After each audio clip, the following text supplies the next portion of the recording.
We have just one item of new business today.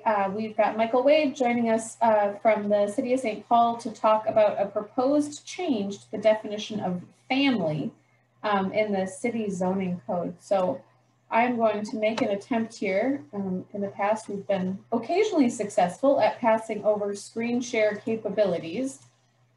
So Michael, I've got it set to, in theory, let you take over the screen here. So I will let you introduce yourself and see if you can get it to work.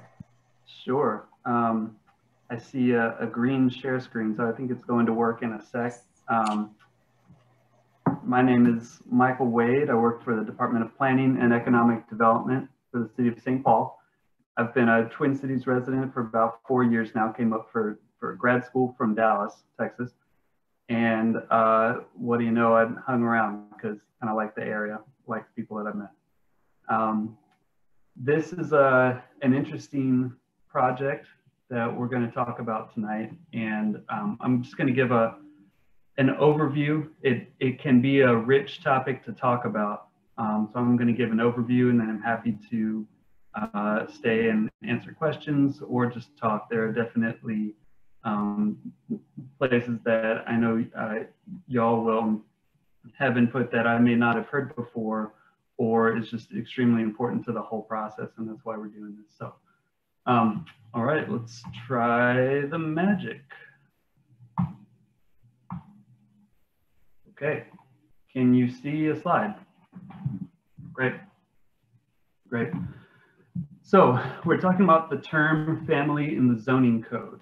At the beginning of the zoning code, which is a part of our city legislative code, we have a list of commonly used terms that are sprinkled throughout the zoning code, and we give a definition there. This definition doesn't apply to family law. It doesn't apply to anything outside of the zoning code.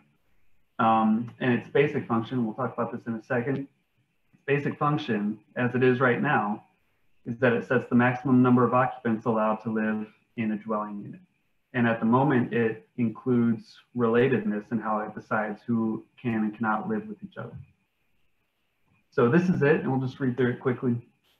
Family, one or two persons or parents with their direct lineal descendants and adopted or legally cared for children, and including the domestic employees thereof, together with not more than two persons not so related, living together in the whole or part of a dwelling comprising a single housekeeping unit. Every additional group of 4 or fewer persons living in such housekeeping unit shall be considered a separate family for the purpose of this code. This definition took place in 1975, and I'll show you the earlier one here in just a second, but this has been the definition since 1975. You can probably tell from the language it's dated, and I would even say it's kind of dated for the 1970s. But this is a relatively common wording for this definition, and cities all over the country, most cities have a definition like this. It's got two functions. The first, like I said, sets the maximum number of occupants allowed to live together in a dwelling unit. So this is unrelated occupants and related occupants. A probably more appropriate term would be household. Family, the word family has sort of been adopted over the last century of zoning as just accepted standard zoning jargon. It's used in a lot of different corners of the industry. But every once in a while, you'll find a city like Chicago, for instance. Chicago, I think maybe Pittsburgh does this. They use household instead of family because we're talking about people who are living together, related or not. The other function, this number and the two sentences that I just read ends up being a regulation that also is effectively a number. Triggers spacing or minimum lot area requirements for some other land uses. So when it sets the maximum number of occupants, that's for a house, an apartment, any just normal residence that you live in, one dwelling unit, so one half of a duplex, one unit within a triplex or an apartment building.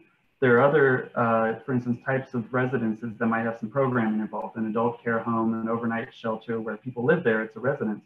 But there are employees who come and work there or they live there also. There are additional parking needs or just programmatic needs. And so for instance, when an adult care home exceeds the definition of family, when the occupancy exceeds the definition of family, then the zoning code includes some special provisions for it. There is a spacing requirement between one adult care home and another. There's a minimum lot size increase that takes place. We are considering amending this definition instead of completely removing it, mainly because it acts as that threshold. As these other residence types that kind of come with programs grow, they just have the special needs unique to their programs. For instance, the care for seniors in an adult care home. And so having this term as that threshold allows us to take a new look at it once it grows to a certain size. So that's why we've chosen not to completely get rid of this definition, but to amend it instead.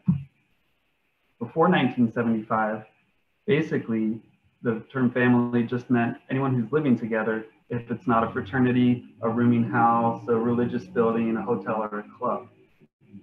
There's no number, there was no regulation of it. It was just sort of a separation of land use. Here are people living together, and then here's a fraternity, here's an institution, that kind of a thing. A lot of cities adopted this term, or a lot of them, already had some family term, but they adopted it as a regulation in the 1970s. In 1975, there was a Supreme Court case that supported one city's use of this. And in that opinion, and in subsequent Supreme Court opinions, state court opinions, and different articles that were coming out at the time in kind of sociological and urban planning issues,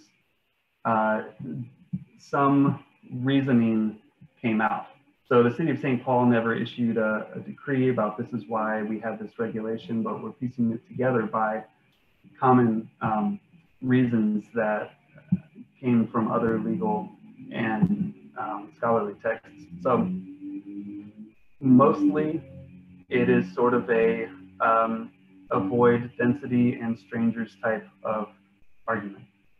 Limit the noise that can come from big households, limit lots of traffic and the dangers from that, limit illicit dealings. They were trying to keep neighborhoods for families, whatever that meant. Now we'll talk about what that meant in just a second, but these take up a lot of text in some of these opinions and articles.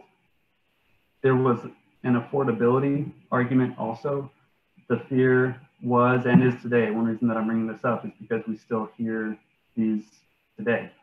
The affordability argument is that if a landlord can get a higher total rent from a larger household, then they'll charge for that rent, try to get 5, 6 wage earners rather than, and they'll price out a smaller household. For instance, a 2-parent family, even if both are working, the idea is that they probably wouldn't be able to compete with a 4, 5, 6 wage earner household and would be priced out. And similarly, there's a fear that smaller homes that might be more affordable for ownership will get torn down in favor of bigger homes so that a landlord can attract larger households and get a higher rent.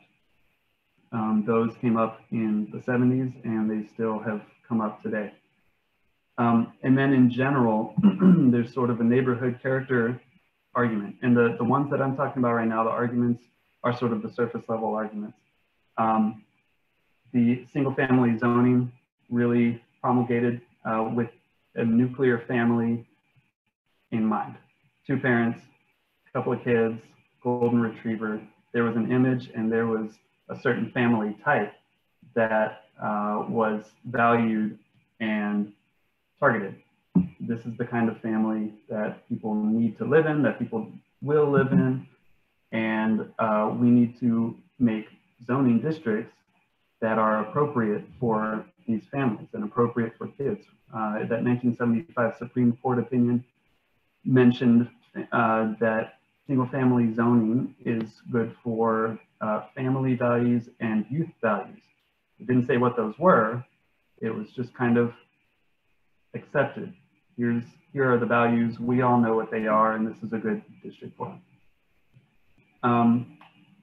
I want to just make a point that these are the stated on the table motivations for having this definition, this regulatory definition of family. We know that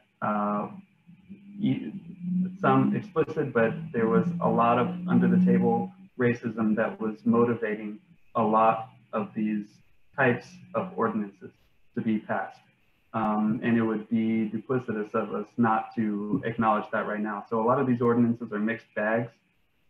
They can serve some good purposes, but also really contribute to racism, contribute to an inequitable society in general. And what we want to do is just break it down and see if are there any positives? Is there any way to have a tool like this that we achieve the positives and don't keep people from housing, don't keep regulate out certain cultural households, that kind of a thing. So it's just important for us to acknowledge that right at the beginning.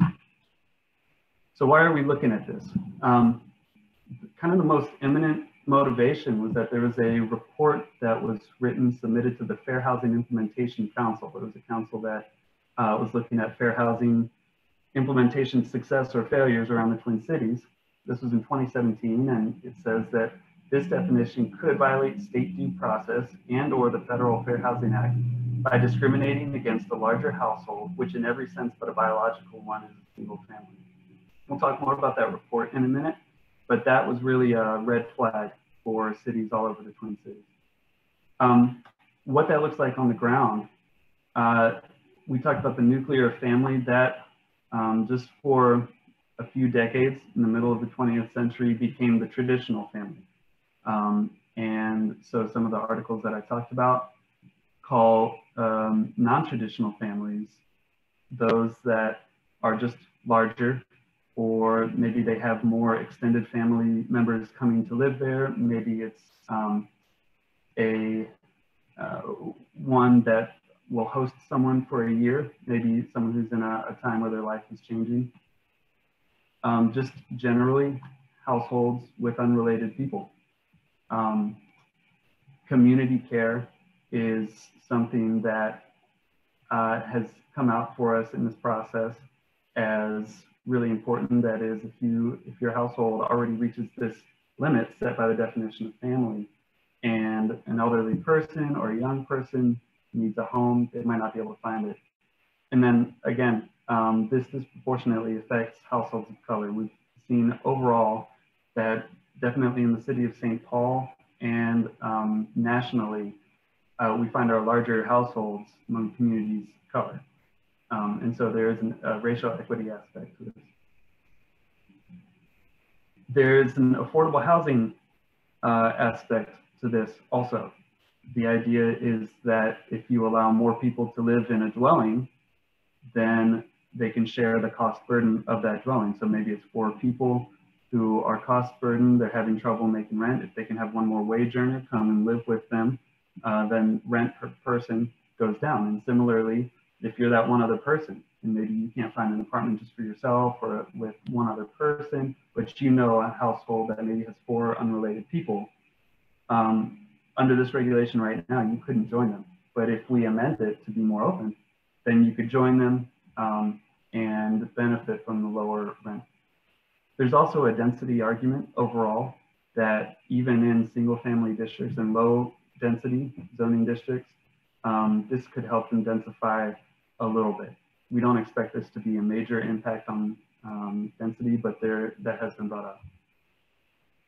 So in that report to the Fair Housing Implementation Committee in 2017, they ranked this definition in cities around the Twin Cities on a scale of 1 to 3, 3 being high risk of being arbitrary or discriminatory, 1 being low risk. On the high risk category, Minneapolis was there, Crystal was there. These are cities that only allow 3 unrelated occupants either citywide or just in certain districts. On the low risk side, this is, I think, Apple Valley and Edina. either they explicitly allow 5 unrelated occupants, or they have an occupancy restriction that maybe is a minimum amount of square footage per person, something that's agnostic to relatedness. All the text that they spared on St. Paul is that we have neither the most permissive nor the most restrictive definition, so we got a 2 right in the middle. So we're looking sort of at those cities that were scored a 1 and a 3 to see what can and cannot get us to that low risk rating. The report had 3 recommendations. It said a city that doesn't already have a low risk rating can have their definition of family more closely related to neutral maximum occupancy restrictions. So that's, again, minimum square footage per person, something like that. They can increase the number of unrelated persons who may reside together. And so that's that allowing 5 or more unrelated people together. Or they can create an administrative process that allows for a case-by-case approach to determining whether or not a household meets the intention of what a family is. We do want to note that in 2016, Minneapolis did establish a program to do this. It's called their Intentional Community Program. It was sort of at the behest of a couple of nonprofits who were doing some innovative housing stuff. And overall, it's a useful program, but it wasn't enough to bring them down from high risk. So we think that can be a productive direction to go in at some point, but that won't fully bring us down into a low risk category. And also, not to rag on them too much, they're going through the same study. They regulate this a little bit differently than we do. So they've kind of taken one step and are doing another study to complete the process. So let's talk about the options that we're proposing here. There are 3 of them because there are a number of directions we can go. All 3 of these allow any number of minors that are cared for by the adults. So we don't want this at all to get in the way of our children being taken care of. And so we phrase it as minors, so that's anyone up to 17 years old. This applies to students all over the city. So student status doesn't exempt you. You don't have harsher requirements. The one place that students make a difference is in the SH Student Housing Neighborhood Impact Overlay District, which is around the University of St. Thomas. Currently, only up to 4 students can live there, and that's in accordance with our current definition of family of up to 4 unrelated people. But as we go through these 3 options, and we talk about having 5 or 6 unrelated people, that maximum within this district is going to stay at 4. So I know you guys are a bit north of here, but just wanted to bring up that we are thinking about students as well. So option 1, we call it any 6. It's 6 or fewer adults together with minor children in their care, living as a single housekeeping unit. So this completely removes any mention of relatedness at all. It's not a factor in this one. It's streamlined. We on the zoning side of things, like succinct, short, to the point. This is also easier for our inspection staff, our zoning and fire inspection staff to enforce. They go in, they count the number of adults, and that's it. They don't have to find out the square footage of the building. They don't have to, they're not held to ascertaining how people are related. And one of the big things that we've heard from our inspection staff is that that's something that they can't ascertain beyond just asking. Are you siblings? Are you related by blood? Are you related by marriage? Are you related in these ways? They're not doing DNA tests. They're not testing blood. All they can do is ask. And so including relatedness in there gets complicated for them. We expect that this should accommodate most or all households of related people around the city. We have tract level and block group level data on household sizes. So that's kind of, at the neighborhood level, a little bit lower than the neighborhood level, but we don't know exact household sizes. We also don't know exact household consistencies. So there's a category in the census that asks, are you in a household with 7 or more people? That could mean kids, could mean adults. Overall, we can't get at household level data to know, do we have households of 7 adults, 7 related adults living together, that kind of a thing. And we chose also to hedge away from that also in the interest of privacy. And we really didn't want this to come across as any kind of a policing study. So all that to say, we expect that there probably aren't many or any households with 7 or more adults and kids. We know that there are large households. A lot of them have extended family. They have a lot of kids living there. And then in that SH overlay district, students can live up to 4 together. And then 2 more non-students can live with them up to that maximum of 6. Okay, option 2, family or 5. 5 or fewer adults or any number of adults who are all related to each other by blood, marriage, guardianship, or domestic partnership as defined by Chapter 186 of the St. Paul Legislative Code, together with minor children in their care, living as a single housekeeping unit. So this is a maximum of 5 unrelated occupants, unless everyone in the household is related, at which point you can have any number of occupants up to the fire code, which is the next most restrictive occupancy limit and is a safety limit. This brings in the concept of relatedness as an outlet for large families. So in that first definition, 6 adults, period, that's it. If there is a family with 7 or more related adults, they would still be subject to that and would have to choose who couldn't live with them. So bringing in the concept of relatedness is tougher to enforce, but it does allow for probably the rare instance of a very large household with many related adults. This accounts for that. In that SH overlay district, 4 students living together, 1 non-student can live with them up to that maximum of 5 students. That's a typo. That should say 5 students, excuse me on that. This one is the typo as well. Option 3, family plus 4. Any number of adults who are all related to each other by blood, marriage, guardianship, or domestic partnership as defined by Chapter 186 of the St. Paul Legislative Code, and up to 4 additional adults together with minor children in their care, living as a single housekeeping unit. So this means that, let's say someone owns a house or is renting a house, anyone who's related to them can live together, and 4 additional adults with them. So numerically, this is really the most liberal of them, the most open.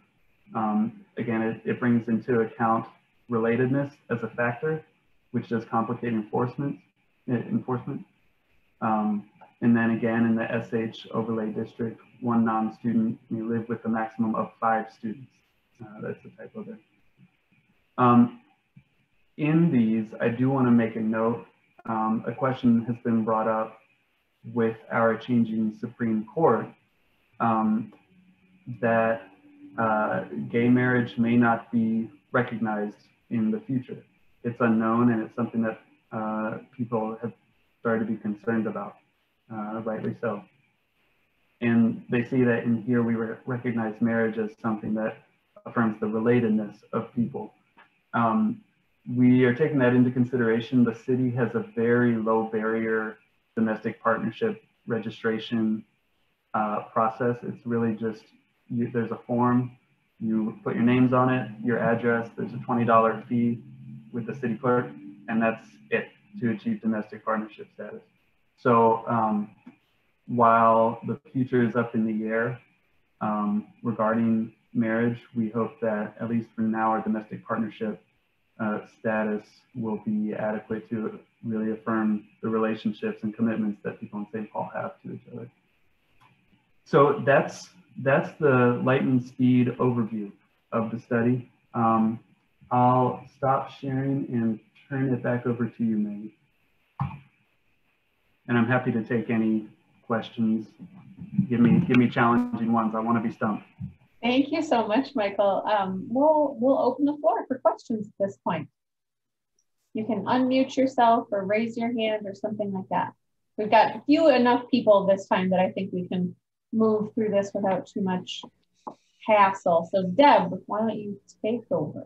Yeah, I was just curious about the reason for the consistency with the 4 students. Is that determined to be like the magic number that they don't get into too much trouble, or like why like it couldn't be 6 students like with the NE6 or something like that?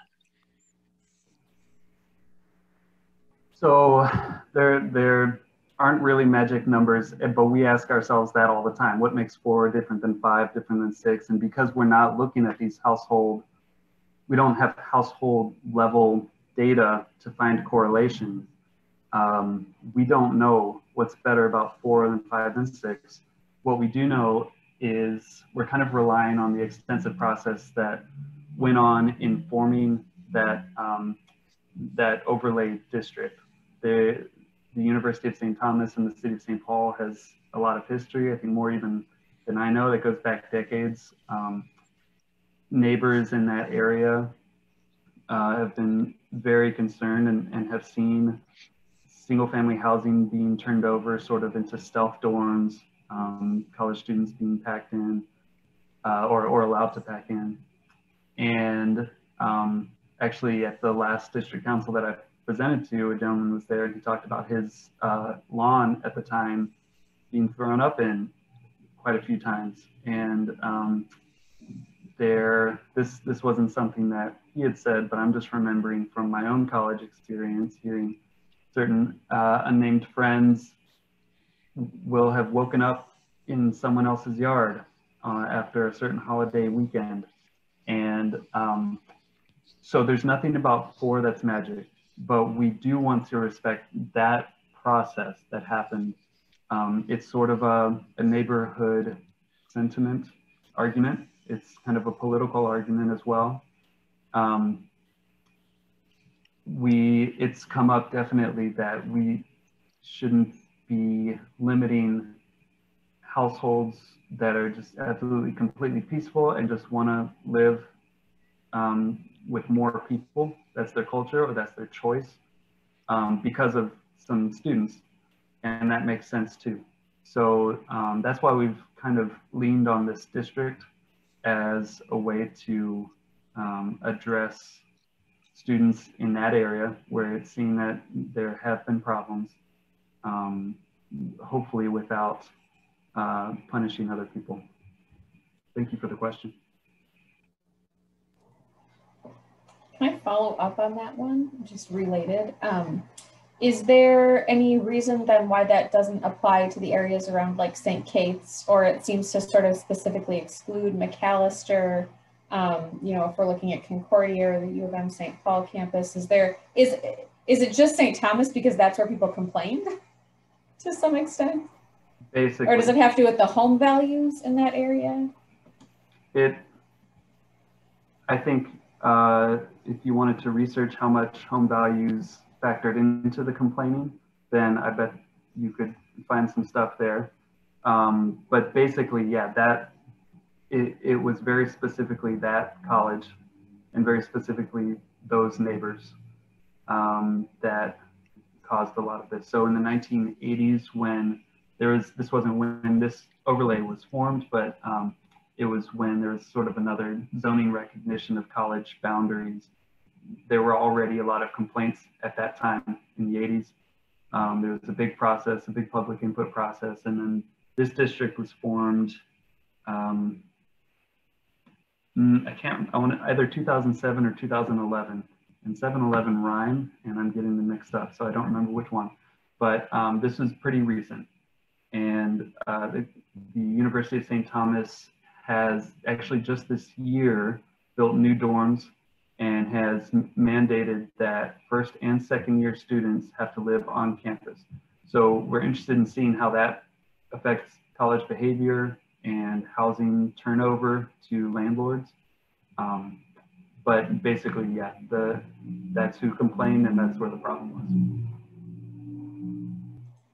Thank you. Hi, Mike. Yeah, go ahead, Ben. I do have a question. Mike, thank you for taking the time to talk with us tonight. One of the questions I had was about development, and new developments in particular, and what kind of an impact. I don't know if you guys have gamed it out yet. Maybe you have, maybe you haven't, but what kinds of impacts do you see to new developments, like new housing being built, with each of these different definitions, or do they all have equal impact on new development, if you guys have gamed that out just yet? That's a great question. We haven't really been able to.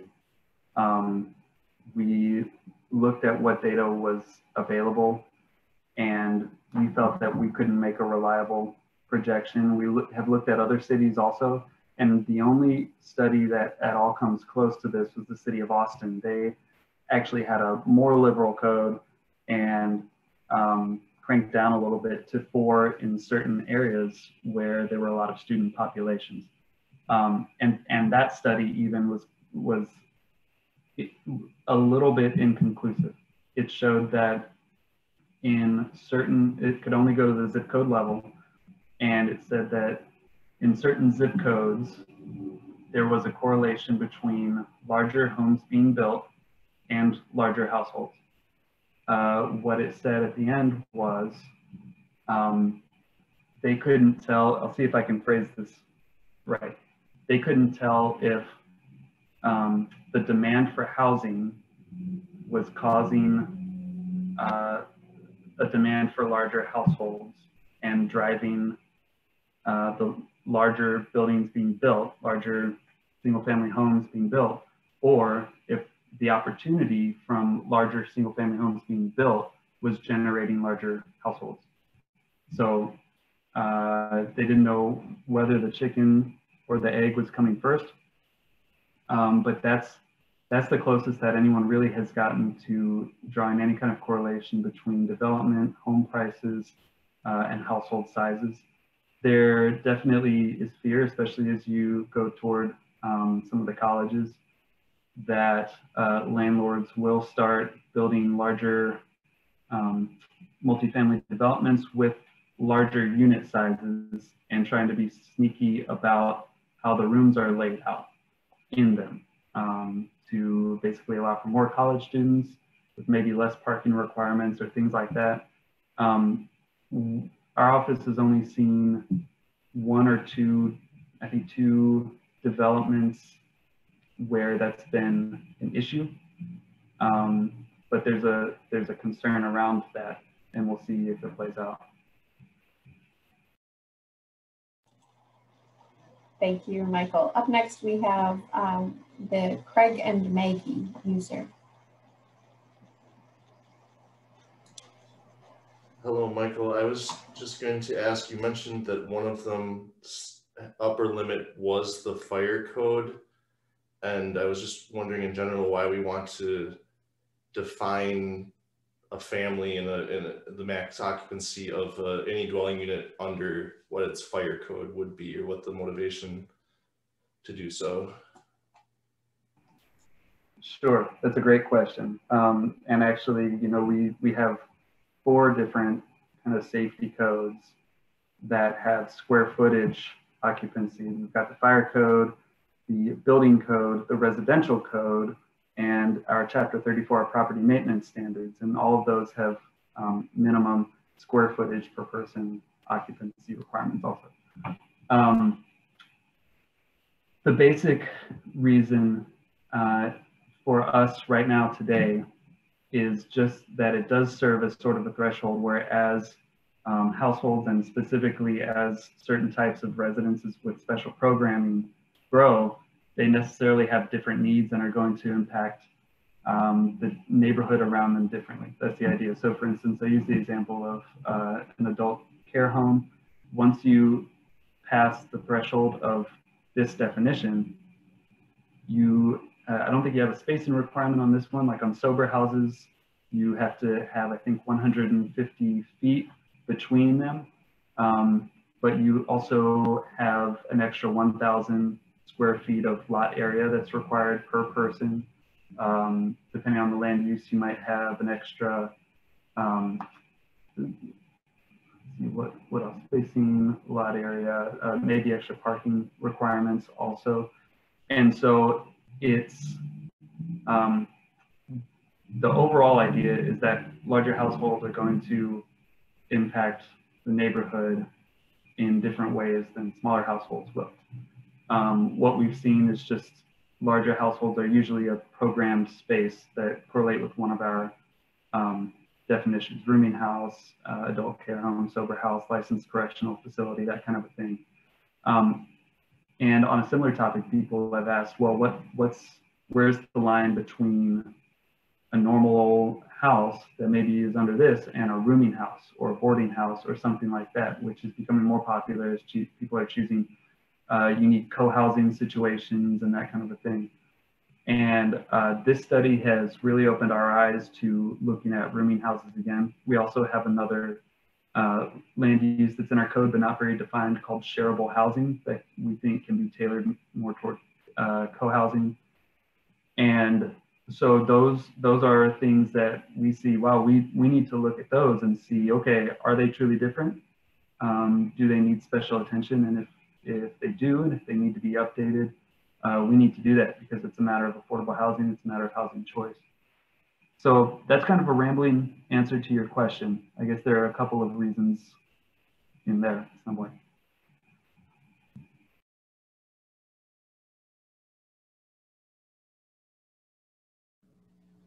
Other Michael, there we go. Michael K. Okay, I have a couple questions. So Maggie, if I'm starting to monopolize, just cut me off and we'll take it later. Well, how about Michael, let's pause that and jump over to Rebecca, and then we'll see if anyone else has, and then we can do the laundry list. Sure. Yeah, I'm not sure if this is a short question or a long, complicated question, but I'll try to sum it up. I guess I'm concerned about, affordable housing in the city, and I'm very interested in expanding the definition of family to include non-traditional family structures.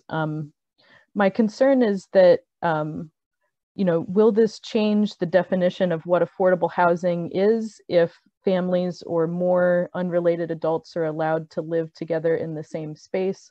Or what do you expect the impact would be on the development, future development of affordable housing, or what we will consider the cost to be for affordable housing in the future in the city? That's a great question. We didn't do financial projections, and I'm actually adding this to my list of great questions to look into more as possible. We stuck sort of toward just population in general, household styles, and we talked to a couple of nonprofit developers, a couple of kind of small landlords, who own a single family home here and there.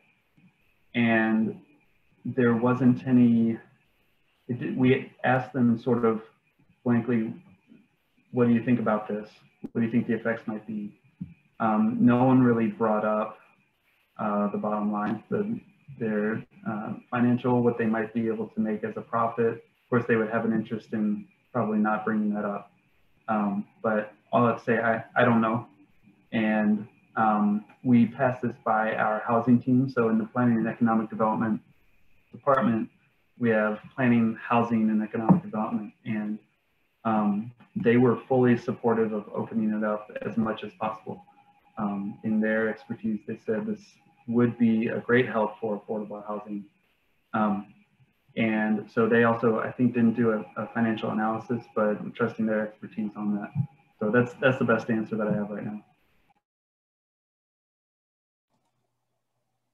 Thank you. All right, Michael, let's kick over to you. Okay. First, if the people in the meeting have not read Michael's full report, I believe Maggie sent that out. It was a staff report he gave to one of the committees of the Planning Commission. It's got a lot of research. It shows what a lot of different cities have approached and a lot more historical context than he was able to give here. So if you're really interested in this topic, I recommend that you read that. I guess my first question I'll take, a follow-up, I think, to one of the directions Craig was asking. So I believe if I heard you correctly, Michael, in the FHIC report, one of the low-risk approaches they recommended was simply taking a square footage approach. And obviously that ameliorates a lot of the kind of immediate thoughts that people have when they think about more crowding in individual housing, is, you know, the noise and the wear and tear on a building and parking and that kind of thing. But given that it's considered low risk, and given that it sort of addresses the basic concept of congestion and the impact that congested property has on the neighborhood, why is that approach not an option in what PED is putting forward? Sure. There were kind of two responses to that. One more theoretical and one more boots on the ground. The theoretical one was basically it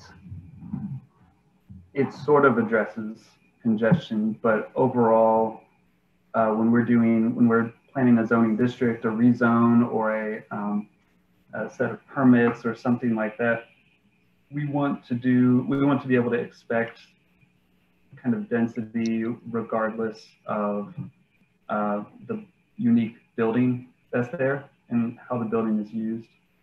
And so this would be conceptually one more variable in that process. Whereas if there's kind of a harder cap, and I acknowledge that only option one is actually capped, the other two offer a lot more, and even that one isn't a super cap. It was just felt by my colleagues and some of the senior colleagues in the office that there was just one more variable between what we're planning and the district and the parcel and the neighborhood. So that was a conceptual response, which wasn't completely satisfying to me. It was filled out by our inspection staff, who said, first of all, we have a lot on our plate already. We want to be able to go in and just count the people and see how many there are, rather than being responsible for finding out the square footage, which we don't always have. The county has some data on square footage, but sometimes we don't have access to it because a building was built 100 years ago or more, and there just hasn't been the input moment, for instance, like a building permit or some reason for them to give us that information. So basically our inspection staff hard vetoed having to find out the square footage of bedrooms, the total square footage of a given dwelling unit. And so we listened to them on that. So that's kind of why we didn't go in that direction. I think, is it Boulder or Denver has a pretty vocal nonprofit group that's really pushing for a square footage method. And we respect that. We just felt like this was more clean cut and succinct to not go in that direction. Okay, thank you. And I guess my next big question is why, I know you've explained that the term family triggers a lot of other things in the code, but why does there need to be a definition of family at all, given all the socioeconomic impacts that can have, as well as you mentioned the equity impacts of the current nuclear family definition? You know, all the kind of risk of the government dictating what a family is and defining what a family is, when people these days not only have cultural things, but families of choice and whatever. So why does there need to be a definition of family at all? And if there does need to be a definition for legal reasons, why the term family as opposed to using something more neutral, such as household? Sure. Actually, changing to household was one of my first ideas that I was pushing. And that came from within the planning team, kind of of my head. In general, we're looking at consistency in the zoning code, and this definition doesn't apply to anything outside of the zoning code. It doesn't apply to whether people are or are not related. It doesn't define relationships except for occupancy. And right now it defines occupancy by relationships, and we're wanting to address that. So it would spark more changes. The idea has been brought up, well, why not take it out and all of those other land uses, address them independently, you know, in their own part in the zoning code. Why does an adult care facility have to depend on this stock definition? Our response to that is that's a whole lot of work for items that, again, don't apply outside of the zoning code. So you're right that there are the connotations of the term family. That word family is sprinkled throughout the zoning code in labels and titles and that kind of a thing. It affects these different land uses. It's zoning jargon, and it is notably inaccurate. I'm forgetting the word now, but in my opinion, household would be a good replacement. We would need to address every single land use that this term, whatever the term is, affects independently as its own study. So for instance, this study went on for about 2 years. Other studies aren't necessarily that long, but they would require their own months or year plus to do. So that's about the best answer that I have for you. And it's admittedly a little bit of a technocratic one. Here's the nuts and bolts of the zoning code, and this is how it works. And I fully acknowledge that. My personal opinion is that replacing it with something like household would be a big image move. But again, this isn't getting into family law. It's not getting into telling people how they can be related, except in occupancy. And so that's probably not an entirely clear or satisfying answer to you. But that's why we went the direction that we did. Yeah, we won't go any further than on that then.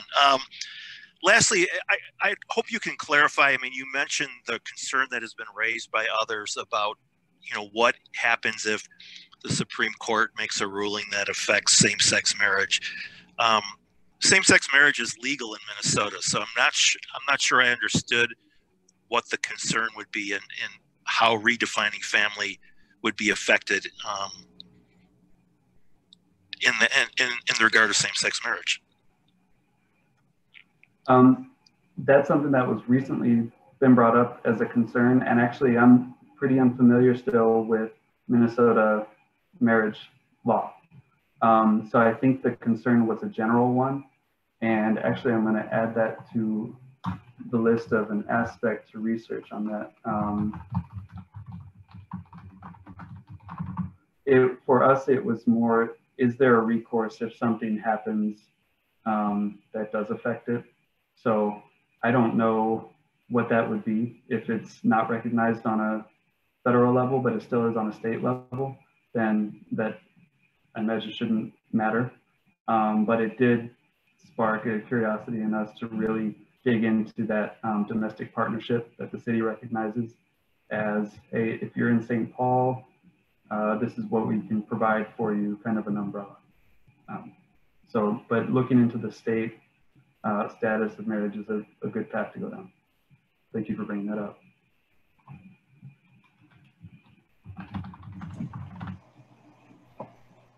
So any additional questions out there that folks have for Michael?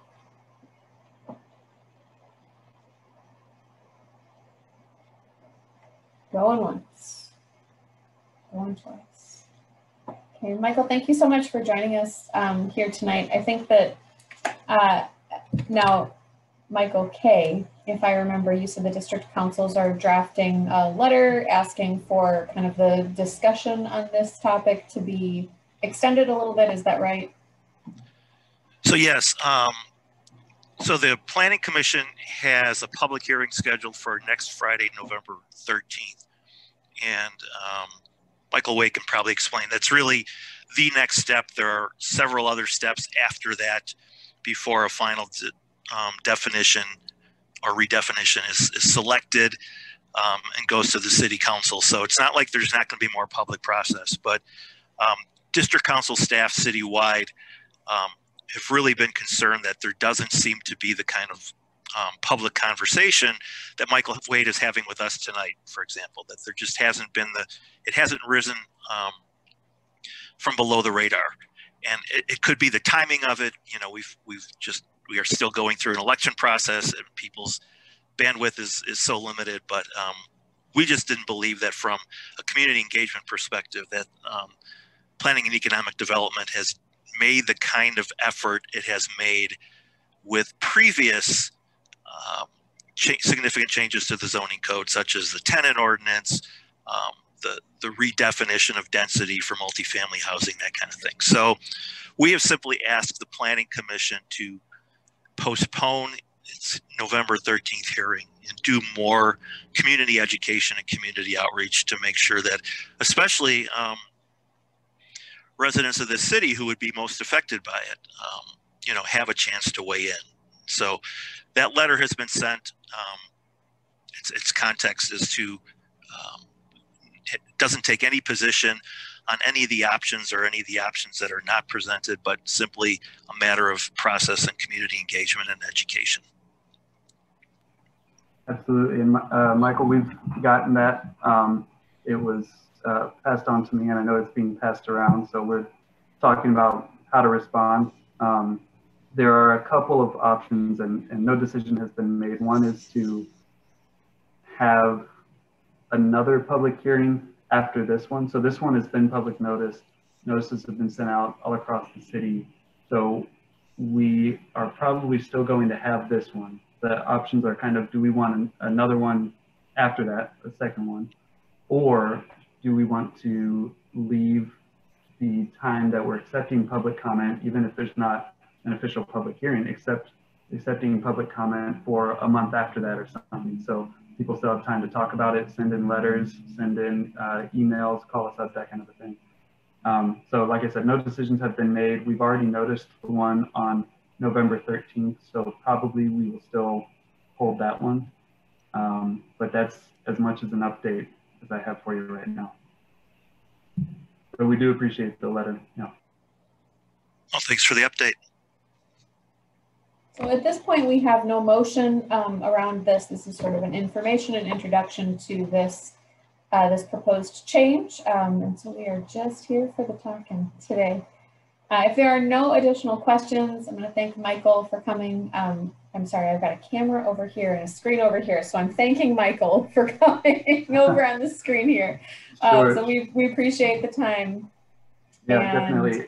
There, I do just want to make sure to say that there, you can go to stpaul.gov/family-study for a lot of the same information that I gave you. The study is there, the slides are there. There's a one-page summary sheet that's kind of easier to read and mass produce if you want to do that. And that's also where we prefer to accept public comment. There's a forum on there and you can give your comments. Also feel free to email me. I think Maggie and Michael have my email address, so feel free to email comments that I can pass on to the Planning Commission, or questions, or if you just want to discuss the matter further, I'm happy to. Thanks so much, Michael. Thank you. Y'all have a good night. Yeah, you too.